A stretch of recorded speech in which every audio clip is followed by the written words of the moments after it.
สวัสดีนะมื้อนี้ประกอบในเครื่อง2-3เครื่องนี่มารีวิวให้ลูกค้าได้เบิ่งนะตัวนี้สิแม่นปืนลม MC นะ MC มันก็สิงามแบบนี้นะมันสิเป็นแบบนี้นะเฮ็ดสั้นแบบนี้นะใส่กระเป๋าก็ได้นะตัวนี้กล้องก็แม่นสิแม่นกล้อง Discovery นะกล้อง Discovery ขนาดของกล้องแม่น 4-16x44 นะตัวนี้มันสิแม่นปรับเบิ่งซ้ายเบิ่งขวาเนาะแล้วก็ตัวนี้ปรับสูงกับต่ำนะ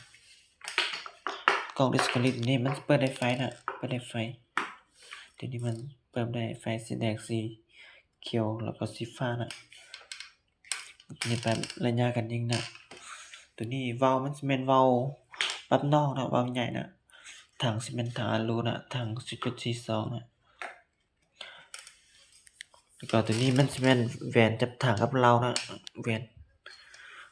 เรามันสิแม่นเรา Z8 นะเกลียวสิแม่น8เกลียวนะเราเบอร์2นะยาว50เซน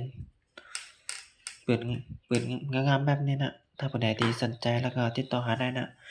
มีเก็บเงินไปทางให้มันสิมีบางสายลูกปืนคือกันนะปืนใหม่ๆนะปืนมือนึงนะหาประกอบได้มารีวิวนะ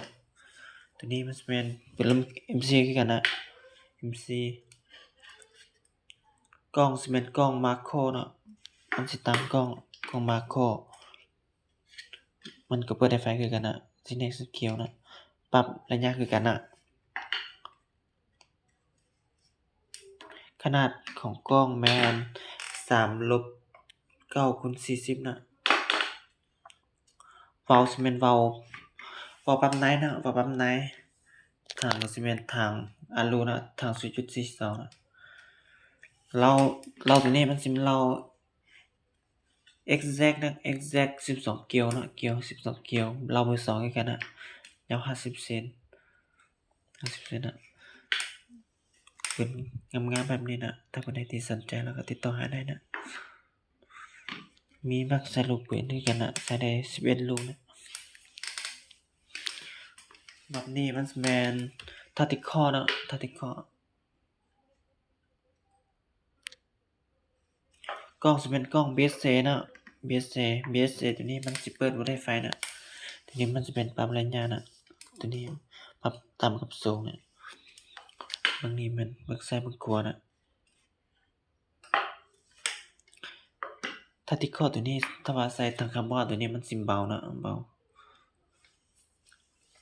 วาล์วสิเป็นวาล์วปรับในนะวาล์วปรับใน Tactical ตัวนี้มันสิบ่มีวาล์วปรับนอกนะถังสิเป็นถังคาร์บอนนะถัง 0.5 นะตัวนี้เรามันสิเป็นเรา TK ฮ่องกงนะ TK ฮ่องกงเกลียว12เกลียวนะ12เกลียวเราเบอร์2คือกันนะ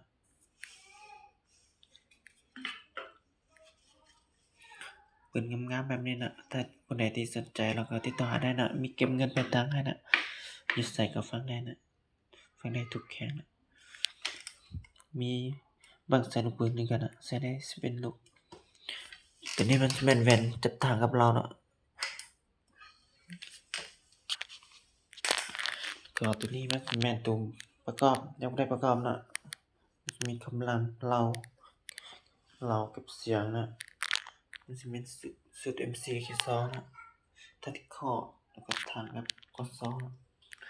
แล้วก็ลูกปืนถ้าผู้ใดที่สนใจแล้วก็ติดต่อหาได้นะ